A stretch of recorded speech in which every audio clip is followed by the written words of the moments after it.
ऋषिमुनियों की पावन धरती, देश धर्म का नाता है। कहते सारे लोग यही है, वो हमारी माता है। जाग उठो ओ भारतवासी, जाग उठो ओ भारतवासी, गौ पर छुरियां चलती हैं।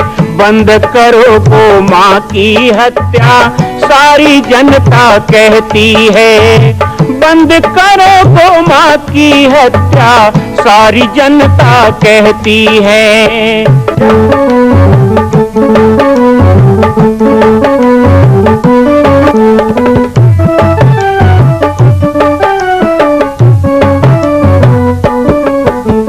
जगह जगह पर बूचड़ खाना, लाखों गौएं कटती हैं। किसे सुनाए व्यथा हमारी, नैना नीर बहाती है। रक्षा करना गौ माता की, रक्षा करना गौ माता की, गीता ज्ञान सिखाती है। बंद करो गौ माँ की हत्या, सारी जनता कहती है।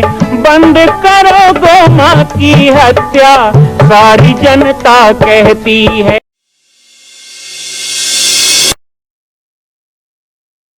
जय श्री राम, जय गो माता, जय गोपाल। आज सर्वसिद्ध शक्तिपीठ श्री जामड़ी पाटेश्वर धाम से मुझे आप सबके सम्मुख कुछ विषय रखने के लिए आना पड़ा। जैसा कि आप सभी जानते हैं कि पूरे विश्व में भगवान राम के लाखों मंदिर हैं, और छत्तीसगढ़ में जिसने जन्म लिया, ऐसी गौरवमयी छत्तीसगढ़ की बेटी माता कौशल्या का एक भी कोई विशाल मंदिर नहीं है। ये 15 वर्षों से श्री जामड़ी पाटेश्वर धाम, जिला बालोद, छत्तीसगढ़ में मां कौशल्या का मंदिर बन रहा है। 3 मंजिल का 108 फीट ऊंचा, 65 फीट चौड़ाई और 136 फीट लंबाई का यह मंदिर, जिसकी क्षमता लगभग 10,000 लोगों के बैठने की होगी। इस मंदिर के निर्माण को राजस्थान के ठोस पत्थरों से किया जा रहा है। इस निर्माण में कई बाधाएं आती हैं, निर्माण रुका हुआ है, लेकिन अब निर्माण को पूर्ण करने के लिए त्रिवर्षीय संकल्प महाअभियान की यह श्रृंखला चल पड़ी है। सैकड़ों लोग इसमें जुड़ रहे हैं। मैं एक बार आप सबसे भी निवेदन करूं, जिस तरह हमने अयोध्या में बनने वाले रामलला के मंदिर के लिए तन मन धन से साथ दिया, वैसे ही छत्तीसगढ़ में बनने वाले मां कौशल्या के पावन धाम के निर्माण में मुक्त हस्त से दान दें। 3 साल के लिए आप एक निश्चित राशि का संकल्प करके हमारे नीचे चल रहे मोबाइल नंबर पर व्हाट्सएप करें। आप 5100 3 वर्ष तक, 11,000 3 वर्ष तक, 21,000 3 वर्ष तक, क्षमता हो तो 1 लाख रुपए, 11 लाख रुपए, 5 लाख रुपए भी कर सकते हैं। याद रखिएगा, यह अवसर अब 2-3 वर्षों तक ही मिलेगा, क्योंकि आने वाले 2-3 वर्षों में इस मंदिर का निर्माण पूर्ण कर लिया जाएगा और शिखर चढ़ेगा। माता कौशल्या गोद में रामलला को लेकर बैठेंगी। मैं राम बालक दास महात्यागी पूरे प्रदेश और पूरे देशवासियों से निवेदन करूंगा कि मेरे इस छोटे से विनय और मेरे प्रयास को आप अपना साथ दें, सहयोग दें। जय श्री राम।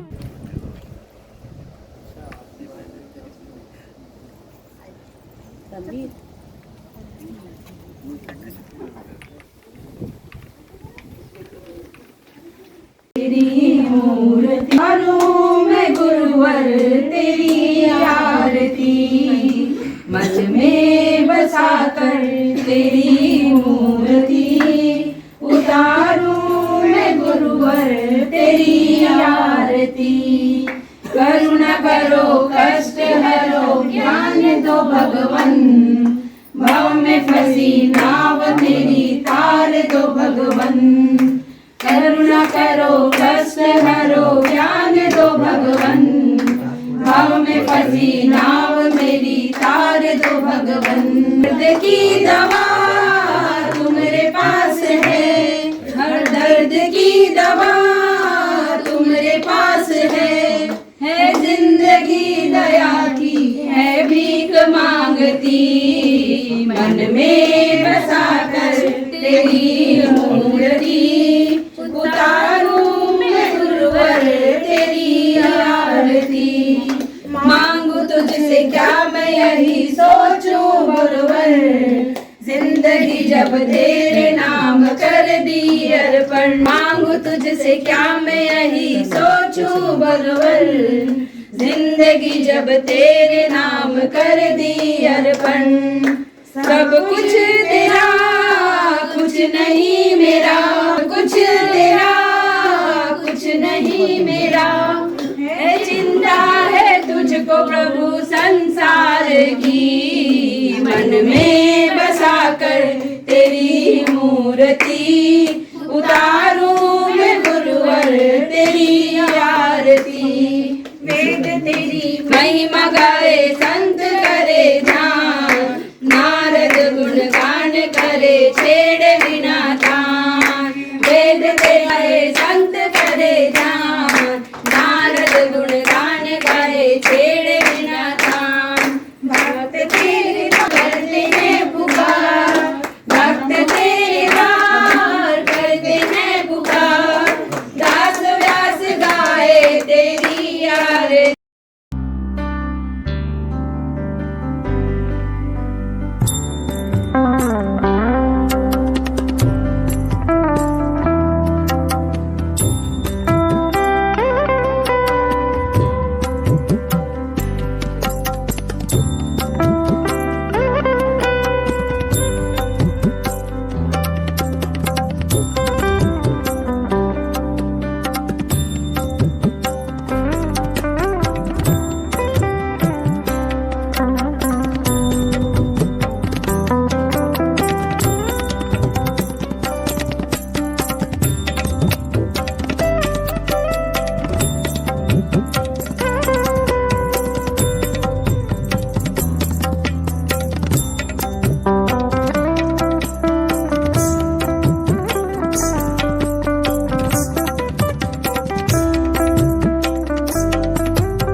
दिनों से ऐसा था कि भिलाई नगर में जो हमारे प्रेमी जन हैं उनसे मिले और कुछ जिम्मेदारियां हैं जो मैं बांटने आया था, लेकिन संयोग नहीं बनता, बहुत व्यस्तता होती है। तो आज हमने कार्यक्रम बनाया और दया सिंह जी के निवास पर आए। विषय है माँ कौशल्या धाम का निर्माण, जो विगत 15 वर्षों से श्री जामड़ी पाटेश्वर आश्रम जिला बालोद में बन रहा है, जो आप लोगों ने अपने चैनल के माध्यम से भी कई बार दिखाया है। तो अब एक संकल्प हुआ है कि 500 साल के इंतजार के बाद भगवान राम को अपना सिंहासन मिल गया, लेकिन 3 युग से हमारी माँ कौशल्या आज भी प्रतीक्षा कर रही है कि कब मेरा कोई ऐसा धाम बने, जैसे जगन्नाथ है, विश्वनाथ है, वैसे कौशल्या धाम भी होना चाहिए। विश्व में कहीं नहीं है कौशल्या धाम।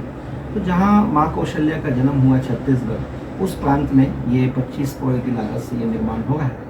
तो उसी निर्माण के संपर्क के लिए, जिम्मेदारी बांटने के लिए और माँ कौशल्या मंदिर निर्माण महामंडल में यहाँ के गणमान्य जनों को जोड़ने के लिए मैं आया था और बहुत अच्छा सब लोगों का प्रतिसाद मिला। सब लोगों ने बहुत सुंदर बातें कही है और विशेष जिम्मेदारी हमने भिलाई के लिए दया सिंह जी को दी है कि वो सबको जोड़ेंगे, राम भक्तों को जोड़ेंगे। जैसे अयोध्या के लिए पूरे छत्तीसगढ़ ने करोड़ों रुपये भांचा राम के लिए दिया है, ऐसे धन से जन से माँ कौशल्या धाम को भी अब 2 वर्ष में पूर्ण करेंगे और 2026 में राजरानी कौशल्या माता गोद में रामलला को लेकर विराजमान होंगी और विश्व पटल पे एक ऐसा तीर्थ के रूप में छत्तीसगढ़ में विकसित होगा। चंदखुरी में एक है, वैसी बनेगा कि कुछ? चंदखुरी में कौशल्या मंदिर है और वो एक प्राचीन मूर्ति है, वो स्वयंभू मूर्ति है, बनाई नहीं गई है। लेकिन जो जामड़ी पाटेश्वर आश्रम जिला बालोद के लिए मूर्ति जयपुर में बन रही है, वो वर्ल्ड की पहली कौशल्या की मूर्ति होगी। आज तक कौशल्या की मूर्ति ही नहीं बनी है इतिहास में, तो वो बनना शुरू हो गया है। 7 फीट की मूर्ति स्वर्ण सिंहासन पर बैठी हुई माँ कौशल्या की, और वहाँ मार्बल एसोसिएशन के जो अध्यक्ष हैं सत्यनारायण पांडे जी, जो रामलला की मूर्ति बना के चर्चा में रहे पहले अयोध्या में, वो बना रहे मूर्ति को। तो वो निर्माण है। इसलिए चंदखुरी और कौशल्या धाम, पाटेश्वर धाम दोनों अलग अलग हैं, लेकिन दोनों का महत्व है अपनी अपनी जगह है। वो कौशल्या मंदिर के रूप में हमारा सबसे प्राचीन कोई धरोहर कौशल्या के नाम से रहा तो वो चंदखुरी ही रहा। मैंने खुद वहाँ 3 वर्ष कौशल्या महोत्सव किया। लेकिन मैं चाहता हूँ कि एक ऐसा स्वरूप हो जैसा हम अन्य प्रदेशों में जाते हैं तो वहाँ के तीर्थ धाम का वैभव हम देखते हैं। तो इसीलिए 108 फीट ऊंचा, 136 फीट लंबा, 65 फीट चौड़ा, पूरे ठोस पत्थर से ये लगभग 25-30 करोड़ का मंदिर यहाँ पे कौशल्या धाम के रूप में बन रहा है। कब तक कंप्लीट हो जाएगा? ये 2026 में स्थापना फाइनल हो चुकी है। एक तल बन चुका था कोविड के पहले, दूसरे तल का भी 21 जुलाई को लोकार्पण हुआ, उसमें मुख्यमंत्री जी भी आए थे, और तीसरे तल का काम अब चल रहा है। तो तीसरा तल में शिखर बनेगा और मूर्तियाँ बननी भी शुरू हो गई है। तो 2026 में संतों के साथ एक अच्छी तिथि निकाली जाएगी और स्थापना 2026 में ही किया जाएगा। जी, बस छत्तीसगढ़ सरकार की भूमिका को किस तरह से और पहले की सरकार का काम और आज की सरकार का काम कैसे आते हैं? देखिए, गौ सेवा राजनीति का विषय नहीं है। सबसे पहला बात तो गौ सेवा एक बहुत ही हमारी संवेदना से जुड़ा हुआ विषय है और गाय केवल हमारे अर्थतंत्र का नहीं, धर्म तंत्र की भी मूल है। इसलिए केवल अर्थ के लिए नहीं, धर्म के लिए भी गौरक्षा होना चाहिए। मैं ये नहीं कहूँगा कि पिछले सरकार में गायों के लिए कुछ नहीं किया गया, गौठान बनाया गया, गोबर खरीदा गया, वगैरह वगैरह बहुत सी बातें हुई। राजनीति के कारण बहुत घोटाले, भ्रष्टाचार भी हुआ। गाय सड़कों पे आ गई। जो किसान अपनी गाय को घर की संपत्ति मानता था उसने छोड़ दिया, घर से बाहर निकाल दिया। कई प्रकार के कारण रहे और उनके कारण आज सड़कों में गायों की बड़ी दुर्घटना से मौत भी हो रही है। बहुत दुखद विषय है। अब आती है बात वर्तमान सरकार की। तो सरकार को बने 8 महीने से लगभग 9 महीने हो गए हैं। उसके बाद भी हमने कई बार सरकार को कहा कि रोटी भी बनती है घर में तो पहली रोटी गाय को निकाली जाती है। तो सरकार योजना भी बनाए तो पहली योजना गाय की क्यों नहीं बनती है? गाय का अनुदान, गाय के लिए जो अनुदान मिलता है गौशालाओं को, उनको वृद्धि की मांग की जा रही है। सड़कों में गाय मर रही है, जल्दी से उनको व्यवस्थित करने की मांग की जा रही है। 8 महीने से गौठान बंद कर दिए गए हैं राजनीति के चलते। भाई अब अपनी पार्टी आई तो अपनी योजना बनेगी। तो ऐसे कई प्रकार की चीज़ में समय बर्बाद हो रहा है। मैं अभी 2-3 दिन पहले भी मैंने मुख्यमंत्री जी से फ़ोन पे बात की, उनसे कहा कि आप त्वरित इसको कीजिए। इसी अगस्त अभी जन्माष्टमी आ रहा है भाई, पोला आ रहा है, हमारे गाय बैल का त्यौहार आ रहा है। अच्छी घोषणा कर दीजिए, काम को कर दीजिए। गौ अभ्यारण्य बनाना है या क्या क्या करना है गायों के लिए, कम से कम सड़कों से गायों को व्यवस्थित कीजिए और किसान भी गाय पाल सके ऐसा गौ चारा को सस्ता करना, पशु आहार की व्यवस्था करना, या फिर गायों के लिए हम क्या दे सकते हैं। यूपी गवर्नमेंट तो 30 रुपये देती है प्रतिदिन एक गाय का, तो यहाँ 20 रुपये भी देंगे तो पर्याप्त हो जाएगा। चरवाहा नहीं है, चरवाहों के लिए वैतनिक चरवाहा गाँव में यदि हम भर्ती कराएं वो भी एक काम हो सकता है। तो जो भी करना है उसको त्वरित करिए, ये हमने अभी सीएम साहब से कहा और मैं आशा करता हूँ कि अब इसी महीने में कुछ अच्छा निर्णय निकलेगा जन्माष्टमी पोला तक के। और भगवान कृष्ण की जो गाय है वो जिस तरह से अनाथ घूम रही है वो व्यवस्थित हो और जितना हम लोग कर पा रहे हैं हम भी करेंगे। मैं गौ सेवा आयोग के संरक्षक के नाते एक मजबूत गौ सेवा आयोग के गठन की प्रक्रिया में लग चुका हूँ, जो कि 1-2 हफ्ते में ही आपको गौ सेवा आयोग मिलेगा। बहुत व्यापक गौ सेवा आयोग। अध्यक्ष नहीं, इसके सब निर्णय सरकार करेगी। मैं एक संरक्षक हूँ। संरक्षक कोई राजनीतिक पद नहीं होता, मैं राजनीतिक पद लेता नहीं हूँ। सदा से हमने गाय के लिए काम किया है। छत्तीसगढ़ में 20 गौशालाएँ थी, आज 150 गौशाला है। जब हमने काम शुरू किया था तो आज हमने 38 साल लगाया है गौ माता की सेवा में, 11 साल की उम्र से लगे हुए हैं। तो कहीं ना कहीं उसकी सफलता भी है कि आज 92 लाख गौवंश अभी भी हमारे पास है छत्तीसगढ़ में, जो पूरे भारतवर्ष में तीसरे स्थान पर है। तो उसको हम बचा के कैसे रख सकें, इसके लिए काम कर रहे हैं, सोच रहे हैं, और आशा करता हूं कि सरकार, समाज, संत सब मिल करके कुछ ठोस कर पाएंगे इसे। मां कौशल्या की पावन जन्मभूमि छत्तीसगढ़ प्रांत में बालोद जिला में स्थित है श्री सर्वसिद्ध शक्तिपीठ जामड़ी पाटेश्वर धाम। परम पूज्य सद्गुरुदेव राजयोगी बाबा जी की तपस्थली श्री पाटेश्वर धाम और विश्व के अद्वितीय मां कौशल्या जन्मभूमि मंदिर निर्माण का दर्शन करने और इसी प्रकार समसामयिक विषयों पर अपना ज्ञान वर्धन करने के लिए और 10,000 गायों के लिए बनने वाले श्री हनुमान नंदीशाला गो अभ्यारण्य का समाचार प्राप्त करने के लिए आप सभी देखते रहें YouTube चैनल पर राम बालक दास, और हमारे चैनल को आप सभी सब्सक्राइब करें, घंटी का बटन दबाएं ताकि आप सूचनाओं से जुड़े रह सकें। जय श्री राम, जय गौ माता, जय गोपाल।